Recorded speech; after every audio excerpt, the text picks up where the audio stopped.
Chers collègues, nous recevons Madame Natacha Polony, agrégée de lettres modernes, essayiste et chroniqueuse dans différents médias.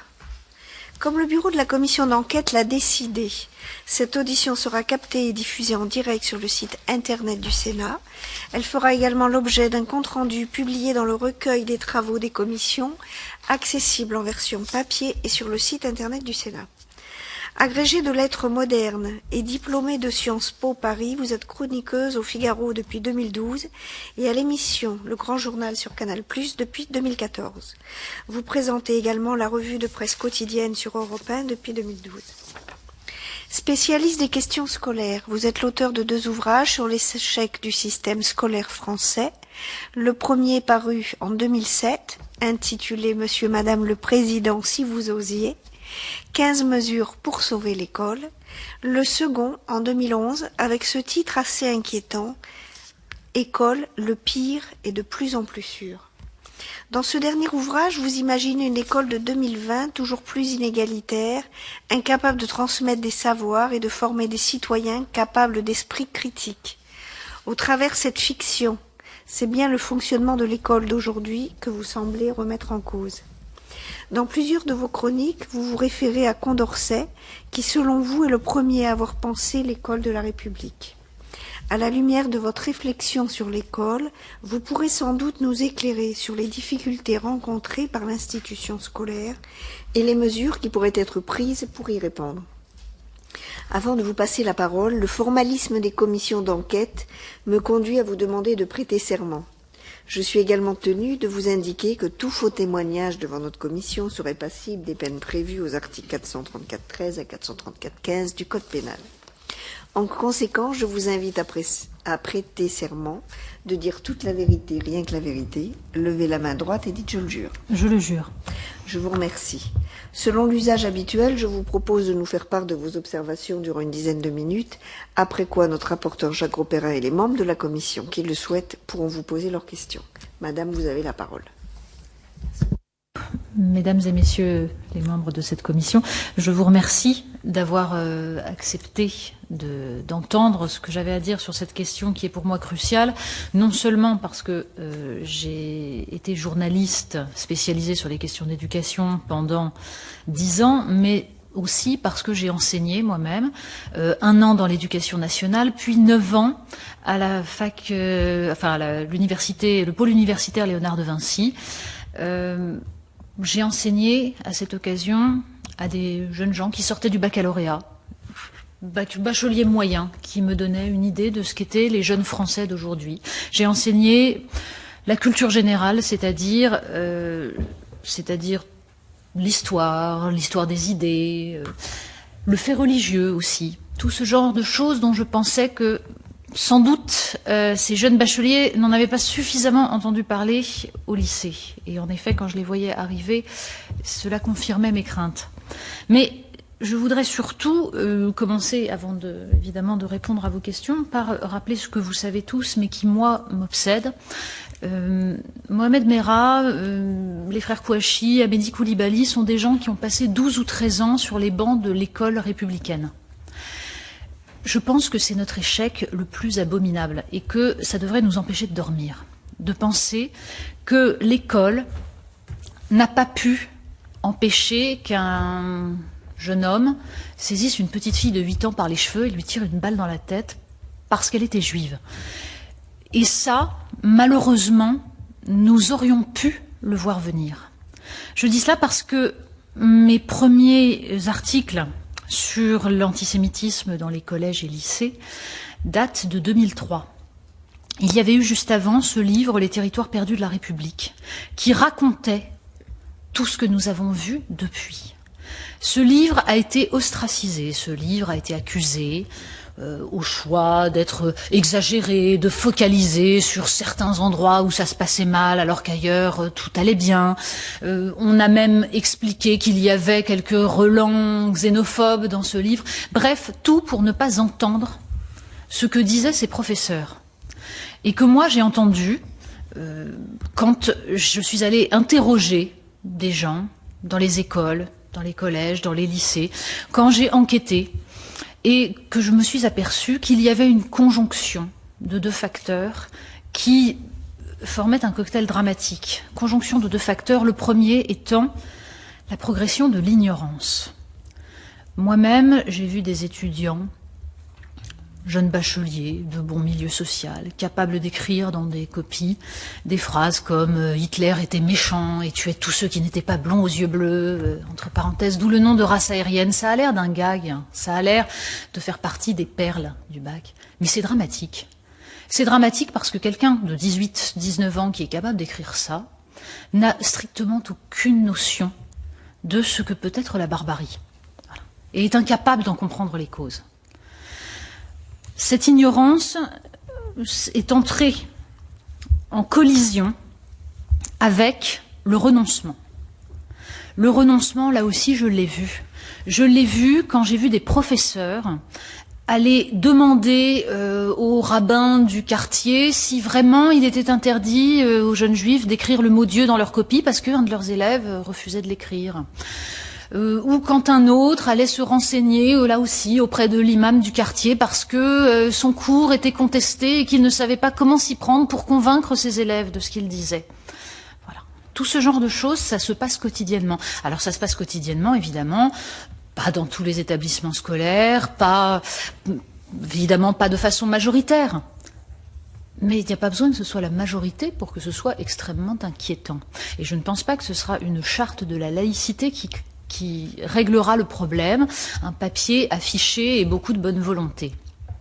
Je pense d'abord que l'école de la République a été pensée pour intégrer l'ensemble des futurs citoyens. Ça veut dire quoi, intégrer ça? Je ne parle pas de l'intégration des jeunes étrangers ou des jeunes enfants d'immigrés. Je parle de l'intégration de toutes les jeunes générations dans la civilisation qui les a précédées.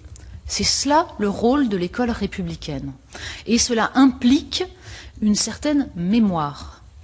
C'est cette mémoire qui a été peu à peu effacée, pas forcément des programmes scolaires. Les programmes scolaires sont pleins d'histoires, sont pleins de références, mais effacée de la pratique concrète des enseignants, dans la mesure où ces savoirs, ces connaissances sont aujourd'hui utilisés comme des prétextes pour que les élèves développent leurs compétences, pour qu'ils démontrent qu'ils sont capables d'argumenter. C'est une vision totalement utilitariste qui ne permet pas de transmettre réellement à des jeunes gens ce que sont les valeurs du monde dans lequel ils arrivent, ce que sont les valeurs de la République, parce que ça se transmet par l'adhésion, ça se transmet par l'émergence de modèles. Or, notre école refuse cela, pour des raisons sur lesquelles nous pourrons revenir, mais j'ai vu tant et tant de profs dont l'angoisse suprême était de ressembler à ces professeurs de la Troisième République qui endoctrinaient les élèves. Donc l'idée, c'est avant tout, parce que cela permettrait de faire surgir par miracle l'esprit critique, de ne surtout pas influencer les élèves, donc de les laisser en permanence dans une position de doute. Ce qui aboutit à ce qu'on voit arriver ensuite, et je l'ai vu avec les étudiants de l'université, du pôle universitaire Léonard de Vinci, on voit arriver des jeunes gens qui n'abordent les grands textes de la littérature, les réflexions philosophiques qu'ils portent, que sur le mode du soupçon. Ils sont en train d'essayer de nous influencer, ils sont en train d'essayer de nous endoctriner. Mais il ne faut pas s'étonner ensuite que les théories du complot aient tant d'écho chez les jeunes gens. Ensuite, je pense qu'il y a une question cruciale derrière tout cela, qui est celle de la notion de fonction publique.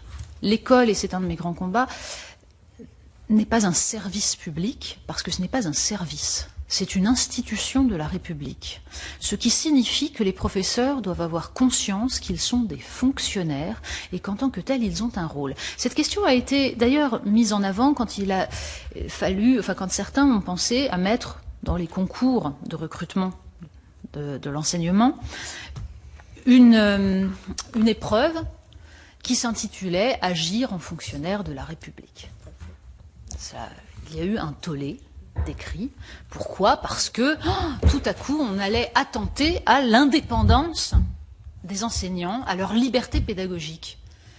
Mais La liberté pédagogique n'a qu'une limite, c'est l'appartenance à la fonction publique. C'est le fait que, dans une classe, le professeur représente la République et que la République n'est pas un système neutre.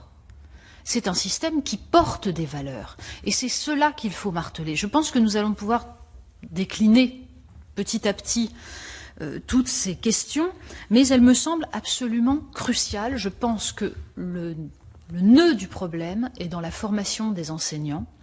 J'en ai vu beaucoup être totalement désemparés. Et encore aujourd'hui, alors que ces questions sont tout de même au cœur de l'actualité, on trouve des professeurs qui sont capables de dire qu'ils ne voient pas comment ils pourraient expliquer à des jeunes gens ce qu'est la laïcité parce qu'eux-mêmes, ils ne voient pas ce que c'est.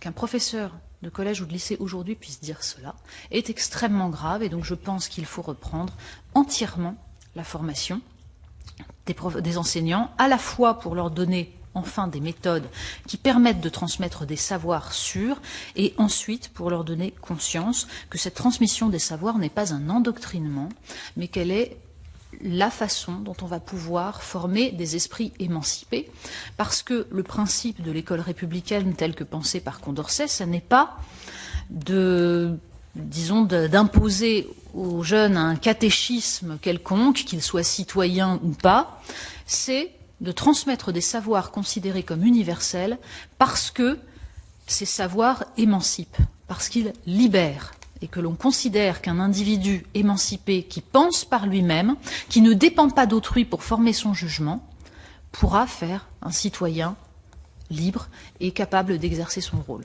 Voilà. Merci. Merci à vous, parce que le propos introductif a l'avantage d'être très clair et pas du tout langue de bois, ce qui va permettre au rapporteur de poser ses premières questions. Merci, Présidente. Merci à vous d'avoir accepté notre invitation. Je crois que c'est important, votre parcours, pas simplement d'enseignant, mais aussi de journaliste, parce que vous êtes allé sur le terrain et les gens souvent se confient plus souvent aux journalistes qu'à leur chef d'établissement, à leur père parfois. Et votre réalisme, l'acuité du regard que vous portez sur l'éducation nationale, sur l'enseignement, peut aussi nous guider de manière très forte dans nos travaux.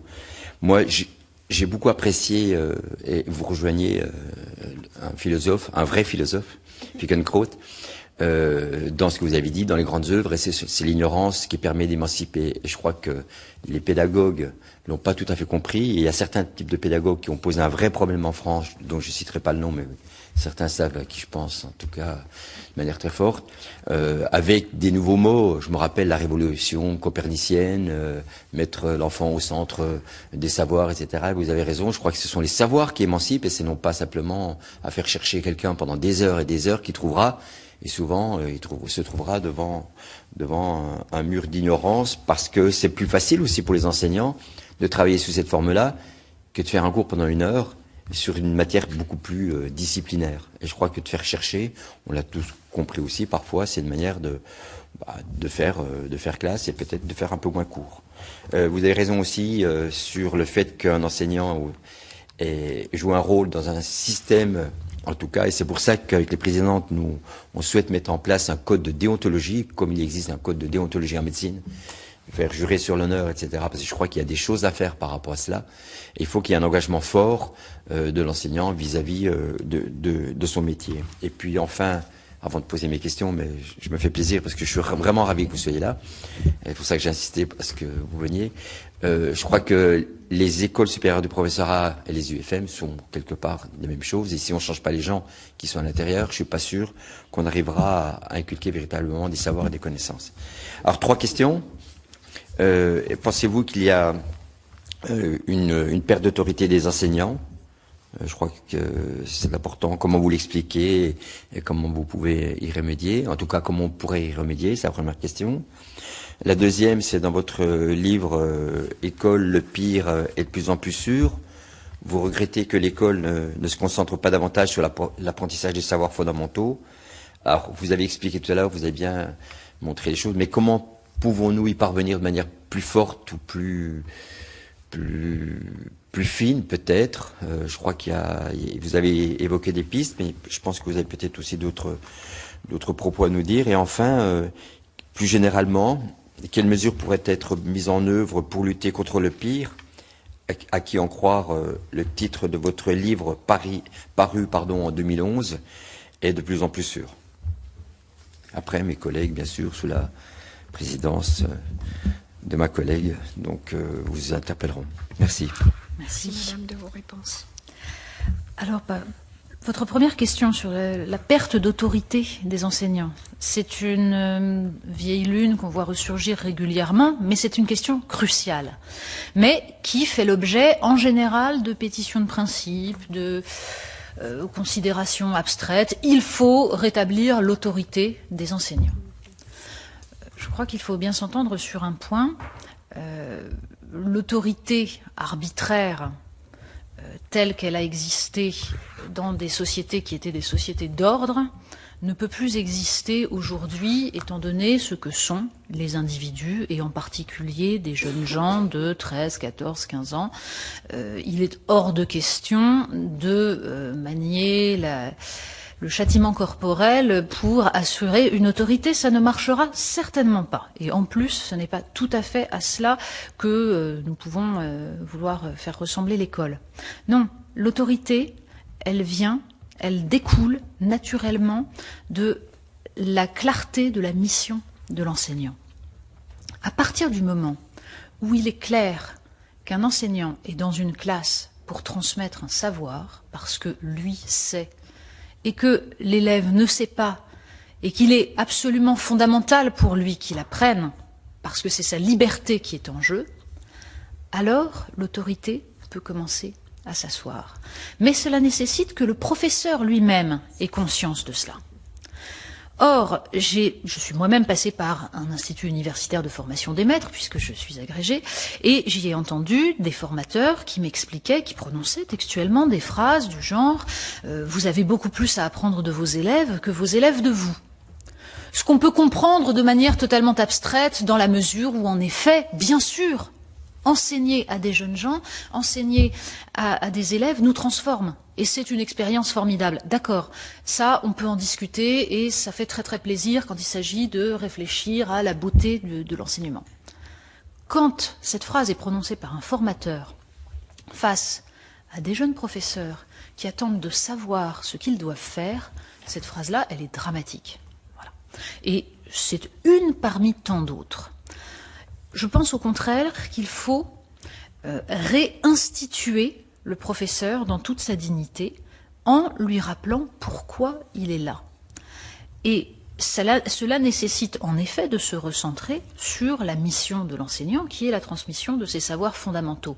Parce que depuis des années, on entend à travers les pédagogies modernes dont vous avez parlé, toutes ces pédagogies constructivistes qui entendent partir de la construction par l'élève de son propre savoir, eh bien, on entend le fait que le professeur ne sert plus à rien.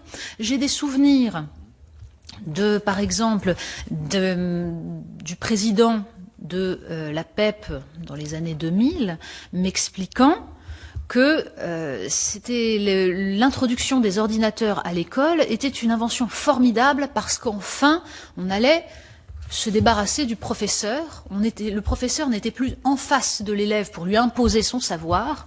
Il était à côté. Alors, chose magique, me disait-il, il regarde dans la même direction. C'est la pédagogie de la main sur l'épaule. La phrase est belle. Que veut-elle dire? Que c'est l'élève tout seul qui chemine. Et que le professeur n'est pas là véritablement pour le guider, mais pour, de temps en temps, intervenir. Petit à petit, il se transforme en animateur. C'est d'ailleurs comme cela qu'on appelait dans les grandes heures des IUFM, au moment où j'y suis passée, c'est comme ça qu'on appelait un professeur, un animateur du groupe classe. Bon, je pense qu'il n'y a rien de tel pour saper l'autorité des enseignants. Première chose. Deuxième chose, l'autorité d'un enseignant découle de la certitude de ce qu'est sa mission, mais elle découle aussi de la qualité de son savoir. Pour avoir enseigné moi-même pendant 10 ans, j'ai compris qu'il fallait connaître 10 fois, 100 fois plus que ce qu'on est censé transmettre pour pouvoir être un bon professeur. Parce que l'interdisciplinarité, cette vieille lune là aussi, qu'on nous ressort depuis 30 ans, mais l'interdisciplinarité, ça n'est pas de faire travailler sur 2 disciplines en même temps parce que les savoirs seraient tellement ennuyeux qu'il faudrait aller prendre un projet concret. Ce n'est pas ça l'interdisciplinarité. L'interdisciplinarité, c'est la qualité d'un professeur qui peut en permanence, quand il transmet un savoir, expliquer en quoi il est relié à d'autres, dans d'autres domaines, dans d'autres disciplines. Un professeur de français doit évidemment connaître parfaitement l'histoire, il doit connaître la philosophie. Un professeur de philosophie doit connaître les sciences.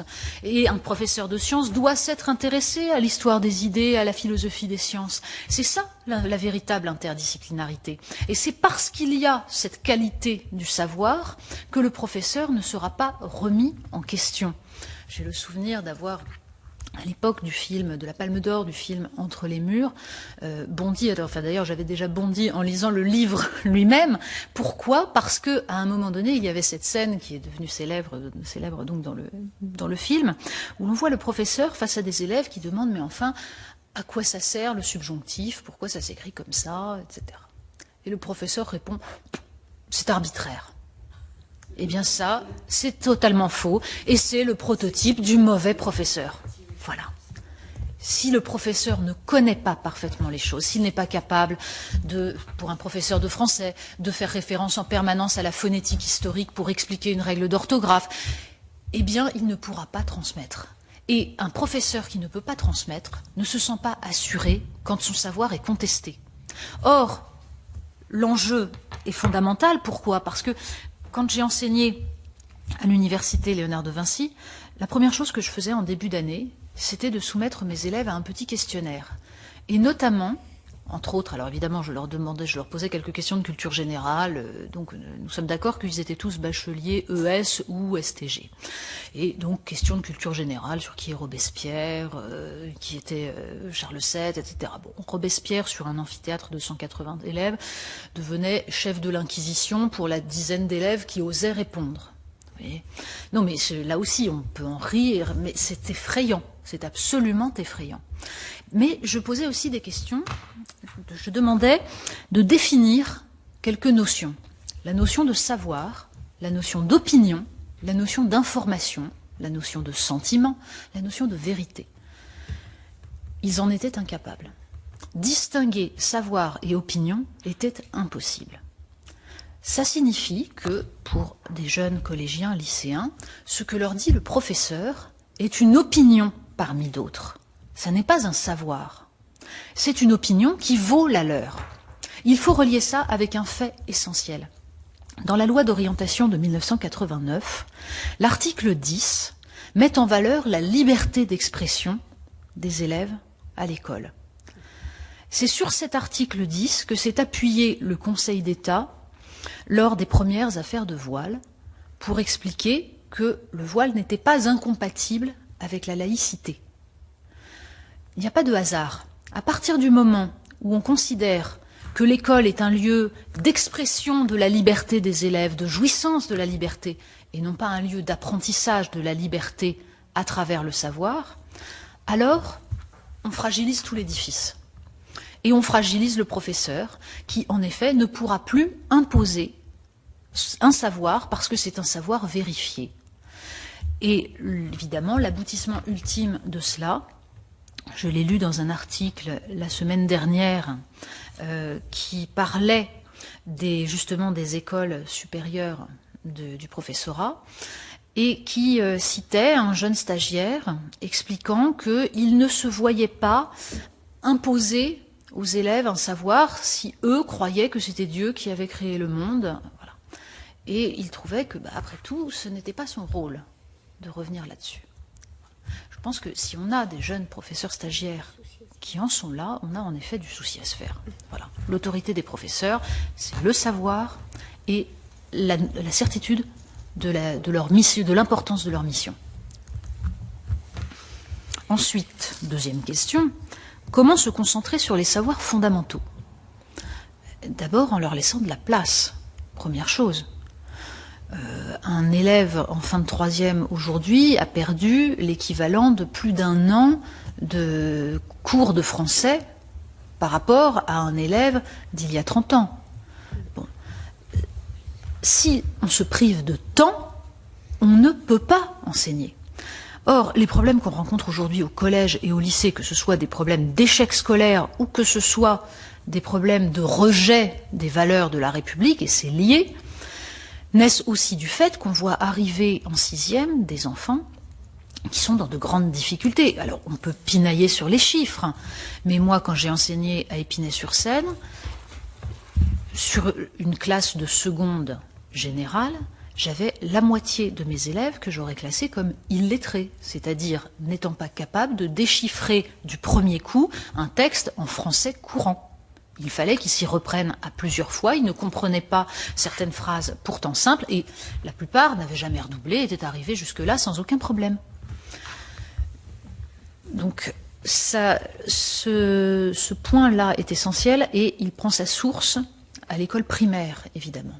On peut réformer autant qu'on veut le collège. Si le primaire envoie des élèves qui ne savent ni lire ni compter, les professeurs de collège n'y arriveront pas. Donc ça nécessite, me semble-t-il, de mettre en place une véritable recherche pédagogique, ce qui, malheureusement, est à peu près sinistré en France. L'Institut national de la recherche pédagogique ayant servi pendant des années à mettre en avant des posture idéologique plutôt qu'à faire de la recherche de terrain. On sait aujourd'hui que les dernières données des neurosciences démontrent par A plus B que les méthodes de lecture syllabique sont les plus efficaces, en particulier chez les enfants de milieux défavorisés. Pourquoi est-ce qu'on n'en tient pas compte ? Pourquoi est-ce que 95% des professeurs de CP continuent à commencer par du global, à utiliser des méthodes mixtes, c'est-à-dire qui ont un départ global, qui donnent de mauvaises habitudes aux élèves. Voilà. C'est ce genre de questions qu'il faut poser au départ. Ensuite, comment on enseigne la grammaire, l'orthographe, la conjugaison, qui sont non pas, comme je l'ai entendu là aussi par tant de pédagogues, l'orthographe, la science des imbéciles, mais qui sont au contraire le nœud de la pensée. Je sais. Mais je sais bien, mais sauf que quand c'est de la part d'Anatole France, c'est acceptable parce qu'il y a derrière, en effet, une pensée qui est fondée sur la connaissance de l'histoire, de la littérature. Quand c'est de la part d'un pédagogue aujourd'hui qui prend cela comme prétexte pour supprimer la grammaire et la remplacer par de l'observation réfléchie de la langue, c'est-à-dire tout simplement mettre devant des enfants devant des mots et leur dire « Bon, qu'observes-tu » ? Aujourd'hui, il est déconseillé aux professeurs en CE1 de prononcer le mot verbe avant la deuxième partie de l'année. C'est-à-dire qu'on demande, les instituteurs sont obligés de demander à leurs élèves d'observer. D'observer quoi? L'enfant ne sait pas. Il va falloir qu'ils déduisent qu'on lui demande d'observer ce mot parce que ce mot désigne l'action dans la phrase, mais on ne prononce pas le mot verbe. Parce que, attention, ça pourrait compliquer les choses. Il me semble qu'il est quand même beaucoup plus simple de dire à un enfant, voilà, ceci est un verbe, on appelle verbe tous les mots qui portent l'action dans une phrase. Et ensuite, on se met à expliquer. Voilà. C'est la différence entre les méthodes inductives et les méthodes déductives. Ça, c'est de la cuisine, c'est peut-être quelque chose de technique, mais c'est le nerf de la guerre. Parce que c'est à partir de cet abandon progressif d'un enseignement logique, d'un enseignement raisonnable, structuré, que l'on a créé des enfants en carence, des enfants qui ne maîtrisent pas la langue. Et un enfant qui ne maîtrise pas la langue ne maîtrise pas la pensée, ne maîtrise pas le monde. Ça crée de la souffrance, ça crée du rejet, et ça crée une frustration qui va ressortir plus tard d'une manière ou d'une autre. Donc il faut absolument, je pense, retravailler sur des méthodes pédagogiques. Il y a des associations qui travaillent là-dessus, qui inventent des programmes, qui réfléchissent à ce que peuvent être des manuels scolaires progressifs. Je ne citerai que l'association SLEC, Savoir lire, écrire, compter, calculer, le GRIP, le Groupement de recherche interdisciplinaire sur les programmes. Honnêtement, quelqu'un qui s'intéresse un peu à ces questions-là peut comparer les manuels qu'ils produisent et ceux des autres, et on verra tout de suite comment, en effet, se recentrer sur les savoirs fondamentaux. Ça n'est pas si compliqué. Évidemment qu'il y a des arbitrages, évidemment qu'il est très important d'enseigner à l'école la sécurité routière, tout ce genre de choses, l'hygiène, bien sûr, ça fait partie. Mais je pense qu'il faut d'abord se soucier que la lecture, l'écriture, le calcul aient été bien faits. Et l'idée que l'on va, l'idée qui a été en vogue pendant très longtemps, l'idée que l'on va, après tout, faire du français dans toutes les matières, ce qui était une façon de diminuer les horaires de français au primaire, là aussi est une aberration. Pour un enfant qui est dans une classe, qui tente de se concentrer, le fait d'entendre au milieu d'un autre discours expliquer, tiens, au fait, là, regardez comment fonctionne la phrase, etc., ça n'a rien à voir avec le fait d'avoir une leçon qu'il va apprendre, sur laquelle il va pouvoir s'appuyer, qu'il va pouvoir répéter, et à laquelle il se référera à chaque fois qu'il aura un doute. Arrêtons de compliquer les choses. Un enfant a besoin de simplicité, il a besoin de logique. Donc, je pense qu'il faut tout simplement retravailler tout cela et, encore une fois, le faire honnêtement, en allant voir sur le terrain quelles sont les méthodes qui marchent. Parce que les professeurs du groupe SLEC, dans leur classe, ont des résultats qui sont absolument excellents. Eux, ils apprennent à lire à leurs élèves avant la fin du CP. Là, encore une fois, il faut rappeler cette statistique et la marteler. Un enfant qui ne sait pas lire à la fin du CP a 80% de chances de ne jamais y arriver correctement. Voilà. Donc c'est là que ça se joue. Et ensuite, on peut introduire tout le reste. Ensuite, on peut s'appuyer sur ce qui a été bien fait pour déployer les autres savoirs. Enfin, quels sont les points essentiels pour essayer de limiter les dégâts, j'allais dire, parce qu'il y a des générations qui sont des générations aujourd'hui perdues. Encore une fois, je le répète, je suis obsédée par le fait que les élèves que j'ai eus à Épinay-sur-Seine sont contemporains des frères Kouachi. Ce sont les mêmes. Ils sont du même milieu, ils ont vécu les mêmes choses. Donc, il faut absolument que tous ces enfants puissent, à l'école, trouver ce qui va les nourrir, ce qui va leur permettre de répondre à la quête de sens, de valeur, qui est celle de tous les jeunes gens qui arrivent au monde. Et pour cela, je pense qu'il faut rétablir donc des méthodes efficaces dès le primaire. Il faut que l'institution ait conscience de son rôle et qu'elle transmette ce que j'appellerais un récit national, c'est-à-dire non pas un endoctrinement qui va ressasser les vieilles histoires, les vieilles images d'Épinal un peu sépia, pas du tout. Un roman national retravaillé, reconstruit en fonction de notre vision moderne, c'est une façon d'expliquer aux jeunes Français, d'où qu'ils viennent, que ce pays est à eux, et que cette histoire, même si elle n'est pas celle de leurs parents, est la leur.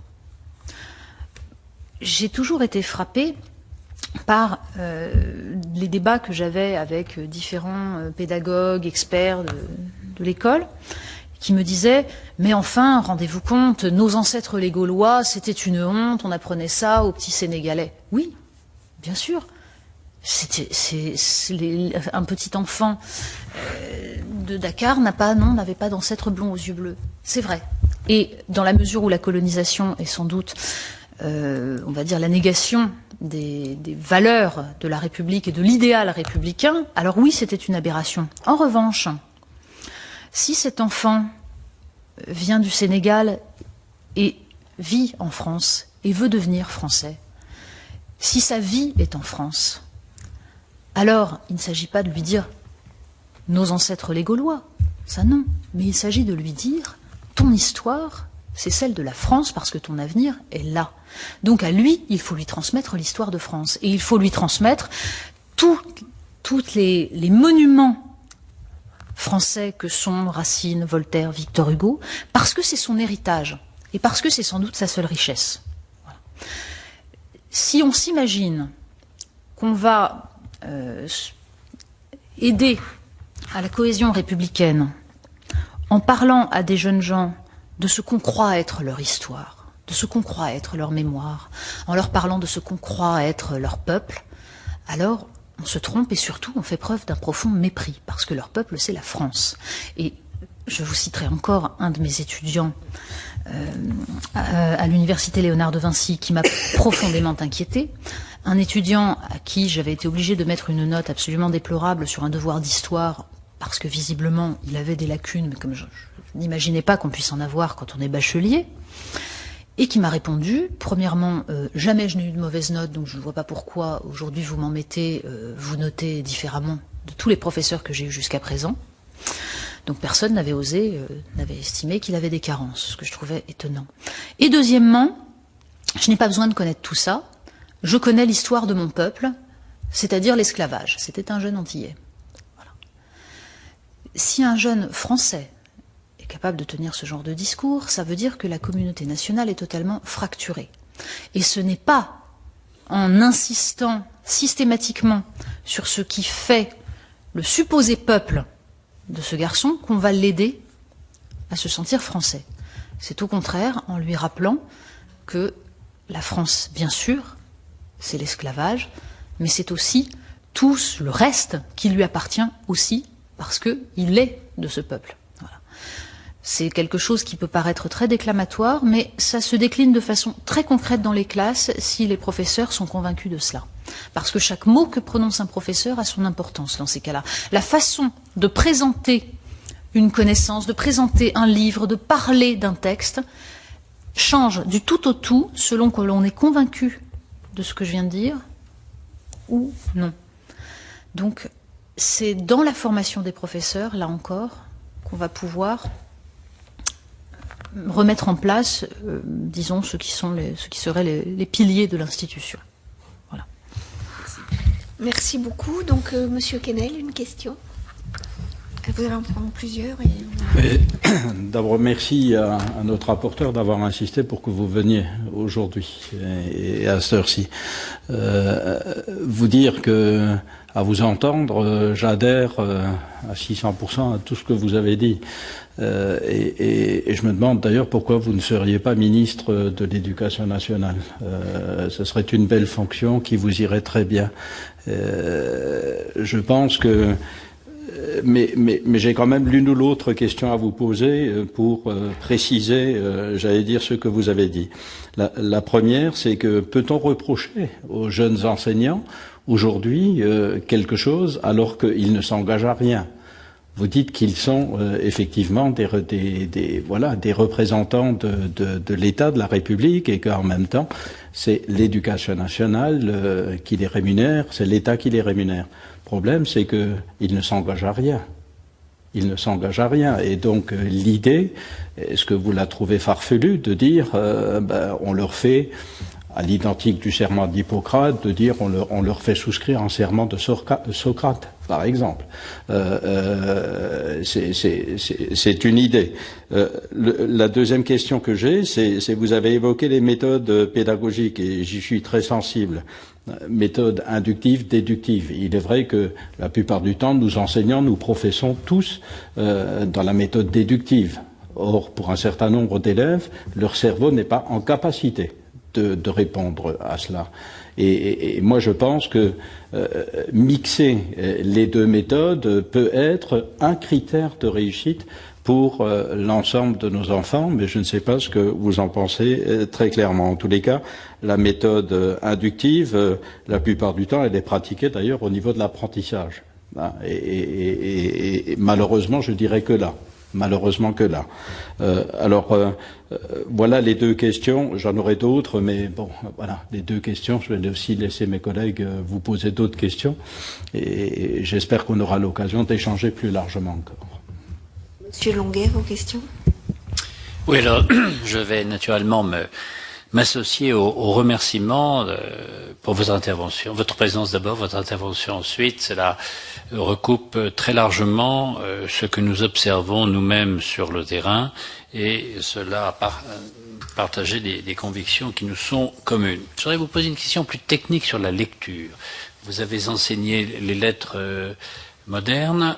J'ai le sentiment que la génération depuis une dizaine d'années, est une génération du numérique, et en particulier les garçons. Je trouve que je suis grand-père de garçons, je suis père de filles, ça c'est formidable, c'est un bonheur, c'est facile, et je suis grand-père de garçons, et c'est une tragédie, parce qu'entre le sport qui les abétit et le numérique qui les mobilise, vous ne leur ferez jamais lire un roman.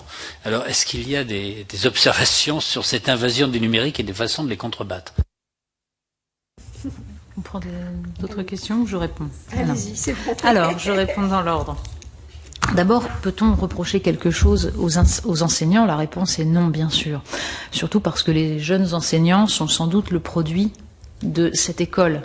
Nous sommes arrivés au moment où eux-mêmes sont passés par ce système-là. Et c'est cela qui est assez inquiétant. Ça veut dire que si on ne réagit pas très vite, tous les savoirs professionnels accumulés pendant des générations de professeurs vont se perdre. Et là encore, j'ai été moi-même confrontée à des formateurs d'IUFM disant mais ne vous inquiétez pas, tous les vieux avec leurs vieilles méthodes, bientôt ils vont disparaître, ils se passeront à la retraite, et enfin les nouvelles générations de professeurs arriveront. On voit ce que cela donne.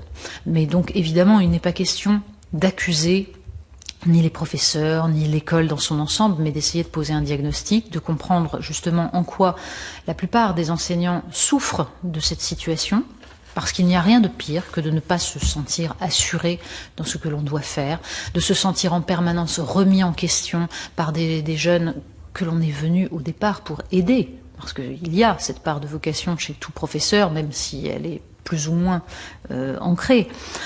Donc, oui, leur redonner conscience de ce qu'est leur mission, et peut-être par un serment, par quelque chose de solennel, même si je vois d'emblée, évidemment, la levée de bouclier qui va accompagner l'évocation des heures les plus sombres de notre histoire, etc., etc. Donc, en effet, il faut, dans ces cas-là, que les représentants de l'État, de la nation, soient capables de rappeler que un serment prêté à la République n'est pas la même chose qu'un serment prêté à l'État français tel qu'il a pu être. Voilà. Mais je crois qu'il va falloir être très solide pour cela, et qu'il ne faut tout simplement pas céder à l'intimidation idéologique. Et qu'il faut, bien sûr, trouver des moyens, mais le serment seul ne suffira pas. Je crois que vraiment, la question est celle de la formation, et de la formation qualitative des enseignants. Trop de professeurs sont recrutés avec des savoirs flottants. Il suffit d'aller interroger les jurys de CAPES pour comprendre qu'ils sont obligés d'accepter des candidats qui sont parfois limites. Pourquoi ? Parce qu'il manque de candidats. Pourquoi manque-t-il de candidats? Parce que les conditions d'exercice du métier sont absolument déplorables. Et que tant que l'institution laissera des enseignants se faire maltraiter, se faire injurier, n'être pas reconnus, être méprisés par l'ensemble de la nation, eh bien, on n'attirera pas les meilleurs étudiants dans les filières d'enseignement. Et tant qu'on ne paiera pas correctement les enseignants, ce sera la même chose.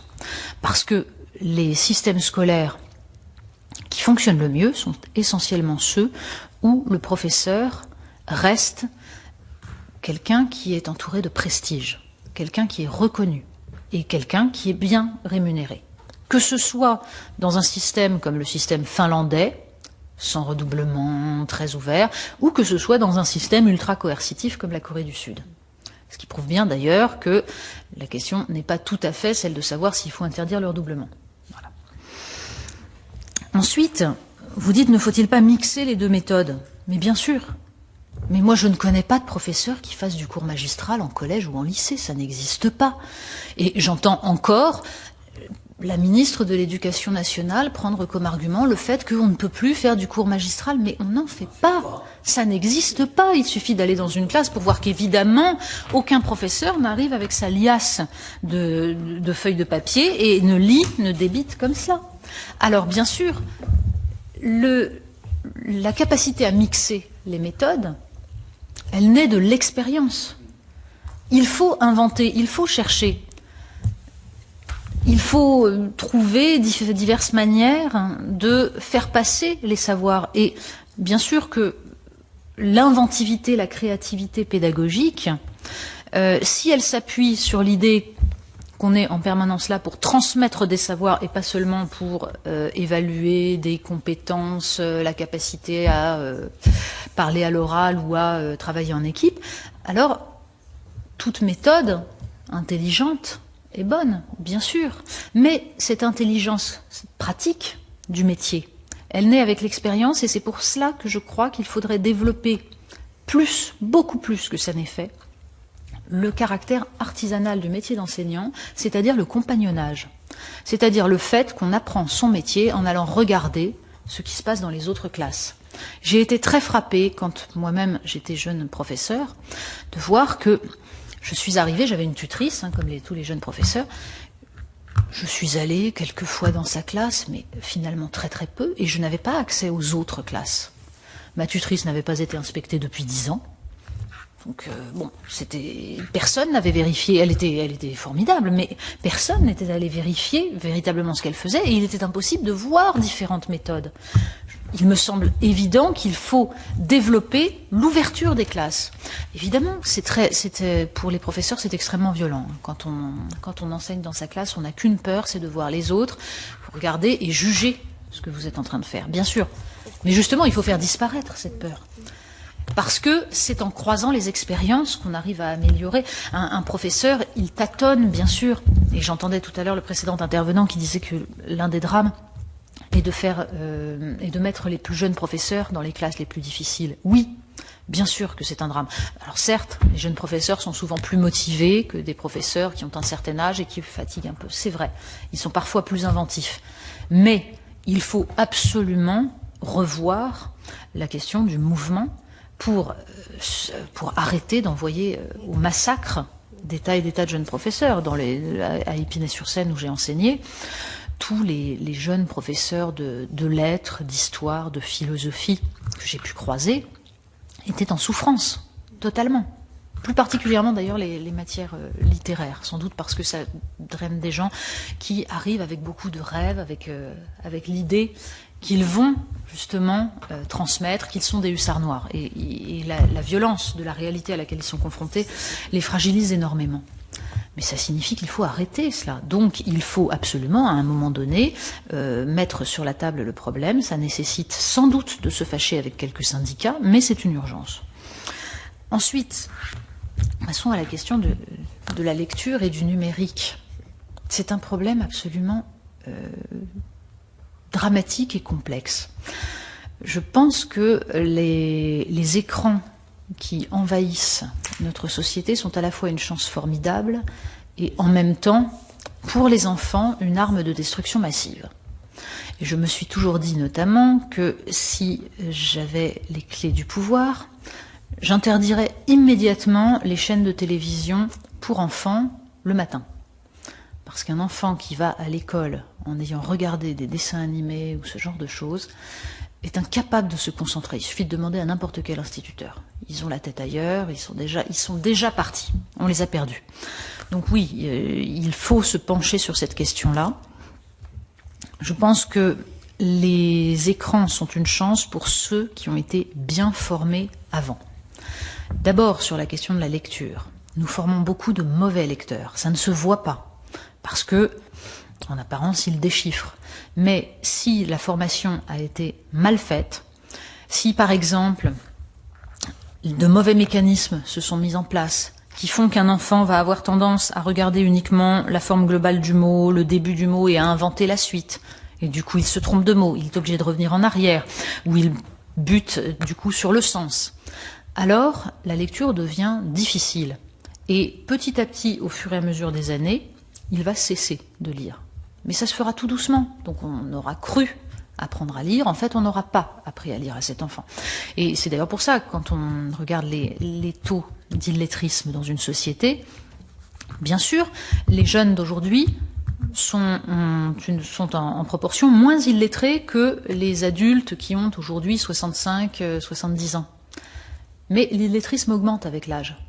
Ça veut dire que ce taux dans les générations qui ont aujourd'hui 18-20 ans Quand ces gens-là en auront 60-70, il sera beaucoup plus fort. Parce que ceux qui sont des lecteurs fragiles, petit à petit, vont développer des stratégies pour éviter la lecture. Et donc, ils perdront encore plus. Donc, c'est pour ça que les méthodes d'apprentissage de la lecture, c'est un débat crucial. Et c'est un débat qu'il faut avoir en s'appuyant sur des données scientifiques. Il y en a de plus en plus, il y en a aujourd'hui. Il faut aller les regarder. Ensuite, la confrontation aux écrans, elle ne doit pas être une marotte de l'éducation nationale. Je pense qu'un enfant qui est bien formé va rapidement pouvoir accéder à ce savoir. Il faut bien sûr une initiation au codage. Ça, je crois que c'est essentiel pour sortir de la pensée magique qui fait que nous sommes des consommateurs de ces objets et que nous ne comprenons absolument pas comment ils fonctionnent. Donc je crois que tout ce qui sort les enfants de la pensée magique vis-à-vis de la technologie est bon. En revanche, s'imaginer qu'on va révolutionner la pédagogie par des tablettes numériques, je crois que ça coûte très très très cher, que pour l'instant, les expériences qui ont été menées, et je fais référence à l'expérience dans les Landes, qui a été très bien étudiée, où on avait fourni des ordinateurs à tous les collégiens. La personne qui s'est occupée de cela, moi je l'ai rencontré longuement, il a étudié sur des années ce que ça avait donné. Il lui-même a conclu que c'était plutôt un échec, dans le sens où ça n'avait absolument pas changé les performances scolaires des enfants, ça ne les avait pas aidés, ça avait coûté une fortune. Mais il avait remarqué en effet que ça avait beaucoup servi à télécharger des jeux sur les ordinateurs, ça oui. Donc je crois que l'ordinateur peut être utile dans la pédagogie si les professeurs s'en servent, ça oui, si on forme les professeurs. En revanche, distribuer des tablettes ou des ordinateurs aux enfants me semble relever beaucoup plus du gadget. Voilà.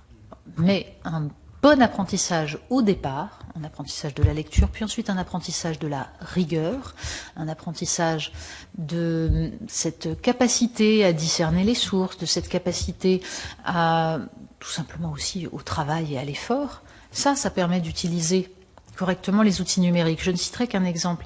Quand j'enseignais toujours à la fac Léonard de Vinci, je faisais faire des exposés à mes étudiants. Et je faisais attention à leur proposer des exposés d'abord sur des sujets qui les ennuient terriblement pour voir leur capacité à s'investir dans un sujet et à parler d'un sujet qui ne les intéressait pas en faisant croire qu'ils étaient passionnés.